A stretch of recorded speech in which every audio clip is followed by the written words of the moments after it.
மூட நம்பிக்கைகளுக்கும் தவறான நம்பிக்கைகளுக்கும் அரசு அதிகாரிகள் பணிந்து போகக்கூடாது என சென்னை உயர்நீதிமன்றம் அறிவுறுத்தல் வழங்கியுள்ளது. இது தொடர்பான கூடுதல் விவரங்களோடு இணைகிறார் நமது செய்தியாளர் மதியழகன். வணக்கம் மதியழகன், இந்த வழக்கு தொடர்பான விவரம்.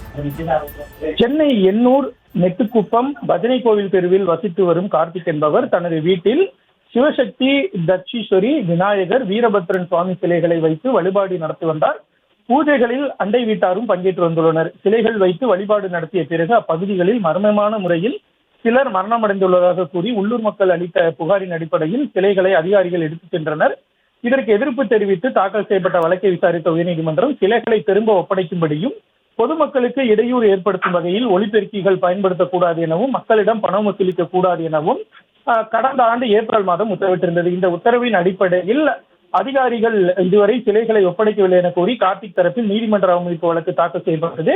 நீதிமன்ற அவமதிப்பு வழக்கை விசாரித்த நீதிபதி டி பரத சக்கரவர்த்தி திருவெற்றியூர் தாலுகா தாசில்தார் அலுவலகத்திற்கு சென்று சிலைகளை பெற்றுக் கொள்ளும்படி மனுதாரருக்கு உத்தரவிட்டார். அதன்படி சிலைகளை மனுதாரர் பெற்றுக் கொண்டதை அடுத்து நீதிமன்ற அவமதிப்பு வழக்கை முடித்து வைத்த நீதிபதி ஒலிபெருக்கிகள் பயன்படுத்தி பொதுமக்களுக்கு இடையூறு ஏற்படுத்தினால் காவல்துறையினர் நடவடிக்கை எடுக்கலாம் எனவும், மனுதாரர் வீட்டில் அனுமதியின்றி கோயில் கட்டியிருந்தால் அதிகாரிகள் சட்டப்படி நடவடிக்கை எடுக்கலாம் எனவும் உத்தரவிட்டுள்ளார். அதே போல உண்டியல் வைத்திருந்தால் நடவடிக்கை எடுக்க அறநிலைத்துறை அதிகாரிகளுக்கும் நீதிபதி உத்தரவிட்டிருக்கிறார். மேலும் ஒருவர் தனது சொந்த இடத்தில் சிலைகளை வைத்து அமைதியாக வழிபாடு நடத்தினால் அதற்கு எதிராக பெரும்பான்மை என்ற பெயரில் பொதுமக்கள் சட்டத்தை தங்கள் கையில் எடுக்க முடியாது எனவும், அரசு அதிகாரிகள் மூட நம்பிக்கைகளுக்கும் தவறான நம்பிக்கைகளுக்கும் பணிந்து செல்லக்கூடாது எனவும் நீதிபதி அறிவுறுத்தி இருக்கிறார்.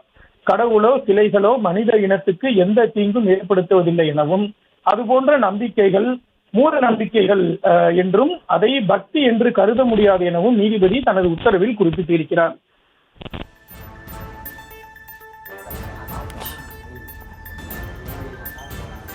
விவரங்களுக்கு நன்றி மதியழகன்.